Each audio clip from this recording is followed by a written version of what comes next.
ஆத்ம வணக்கம். புத்தகம் ஜீவகாருண்யம். ஆத்ம வைத்தியர் பிரம்மஸ்ரீ லோகதாஸ். ஓம் குருவே நம. அத்தியாயம் 1. தலைப்பு இராமாயணமும் கிரந்த கர்த்தாக்களும். அதாவது இராமாயணத்தை இயற்றினவர்கள் யார், அது எதற்காக இயற்றப்பட்டது.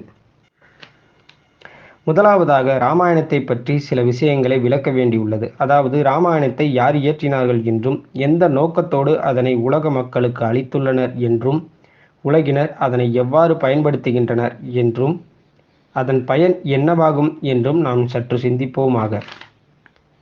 சிலர் இராமாயணத்தை இயற்றினவர் வால்மீகி முனிவர் என்றும், வேறு சிலர் துஞ்சத்து ராமானுஜ ஆச்சாரியார் என்றும், மற்றும் சிலர் சப்தரிஷிகள்தான் அதனை இயற்றினார்கள் என்றும், சிவபெருமான் தான் அதனை முதலில் இயற்றினார் என்றும் வேறு சிலர் சொல்கின்றனர். அன்றியும் இதனை இயற்றிய பெருமை உமையவளுக்கே உரித்தாக்குகின்றனர் சிலர். இவ்வாறு பலவிதமான கருத்துக்கள் மக்களிடையே காணப்படுகின்றன. துஞ்சத்து ஆச்சாரியார் ராமானுஜத்தை வடமொழியிலிருந்து மலையாள மொழியில் மொழிபெயர்த்தார் என்பது உண்மையே. எனவே அவர் இராமாயணத்தின் மூல ஆசிரியர் அல்ல என்பது தெளிவாகிறது. இனி வால்மீகி தாமாகவே இராமாயணத்தை எழுதினார் என்பதற்கு இடமில்லை. காரணம் என்னவெனில், சப்தரிஷிகள் இராமாயணத்தை தமக்கு உபதேசித்ததாக அவரே கூறுகின்றார். அதாவது ராமநாமத்தை இருவேறு வகையான வர்ண ரூபங்களாக சொல்லித்தந்தனர் என்று வால்மீகி கூறுகின்றார். நிற்க சப்தரிஷிக்கு இராமாயணத்தை உமாதேவி உபதேசித்ததாக காணப்படுகின்றது. எனவே சப்தரிஷிகளுக்கும் அதனை நிர்மித்த உரிமை இல்லை, ரிஷிகளுக்கும் அதனை நிர்மித்த உரிமை இல்லை என்றும் ஆகிறது. இனி உமாதேவிக்கு சிவபெருமானை உபதேசித்ததாக இராமாயணத்திலே சொல்லப்படுகின்றது. உமா மகேஸ்வர சம்பாசனையில் இதற்கான ஆதாரம் உள்ளது. சிவபெருமான் தனக்கு இராமாயணத்தை ராமபிரானை உபதேசித்ததாக உமையிடம் கூறியதால் அதற்கு முன்பு இராமாயணம் உள்ளது என்பது தெளிவாகிறது. ஆகையால் அது தனிப்பட்ட எவருக்கும் சொந்தமல்ல, வழி வழியாக வந்து கொண்டிருக்கும் ஒரு புராதன பொது சொத்து என்று முடிவுக்கு நாம் வரவேண்டியுள்ளது. ஆத்மீக விஷயங்கள் தனிப்பட்ட ஒருவருடைய மூலாதானம் அல்ல, அது பொது சொத்தாகும். எவருக்கும் அதனை கையாள உரிமை உண்டு என்பது இராமாயண வாக்கு. அதாவது இப்போ நம்ம பிரம்மஸ்ரீ லோகதாஸ் சுவாமி நமக்கு என்ன சொல்கிறாரு அப்படின்னா, இராமாயணத்தை யார் இயற்றினார்கள் அப்படின்ற கேள்விக்கு பதில் என்ன அப்படின்னா, அது எதுக்காக நமக்கு கொடுத்துருக்காங்க, அது மக்களுக்கு என்ன காரணத்துக்காக நமக்கு கொடுத்துருக்காங்க அப்படிங்கிறதையும், இராமாயணத்தை யார் இயற்றினார்கள் என்பதையும் நமக்கு பிரம்மஸ்ரீ லோகதாஸ் சுவாமி சொல்கிறாரு. அதை ராமாயணத்தை வால்மீகி முனிவர் இயற்றினாரா, இல்லை துஞ்சத்து ராமானுஜ ஆச்சாரியார்னு சொல்லப்படுற கேரளாவில் வாழ்ந்த ஒரு மகானை பற்றியும் சொல்கிறாரு.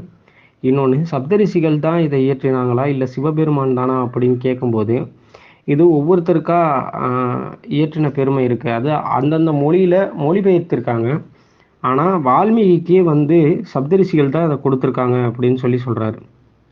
துஞ்சத்து ஆச்சாரியார் வடமொழியில இருந்தும், வால்மீகி சப்தரிஷிகள்கிட்ட இருந்தும் வாங்கியிருக்காங்க.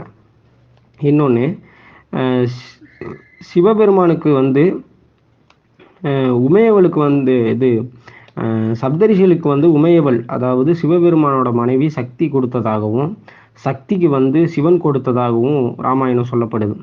இதுலேயும் சிவபெருமானுக்கு யார் கொடுத்ததா அப்படின்னு கேட்கும்போது, யார் கொடுத்தாங்க அப்படின்னு கேட்கும்போது,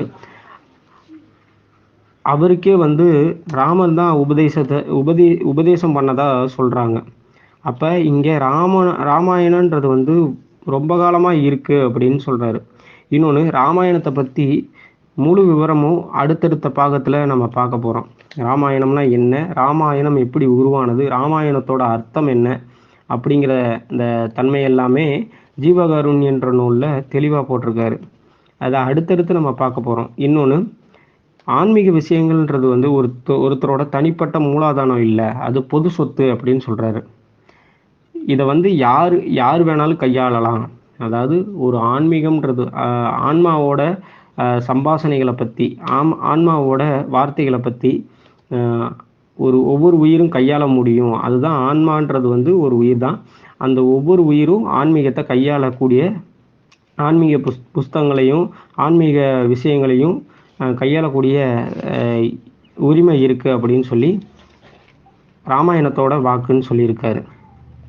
இதை நம்ம தொடர்ந்து பார்க்கலாம். ஜீவகாருண்யம் புத்தகத்தில் வந்து பார்த்திங்கன்னா ராமாயணம், மகாபாரதம், பாகவதம், அப்புறம் வந்துட்டு மூட நம்பிக்கை சார்ந்த விஷயங்கள் இது எல்லாமே வந்து சாமி எழுதியிருக்காரு. இதை பற்றி நம்ம தொடர்ந்து பார்க்கலாம். ஆத்ம வணக்கம். நன்றி.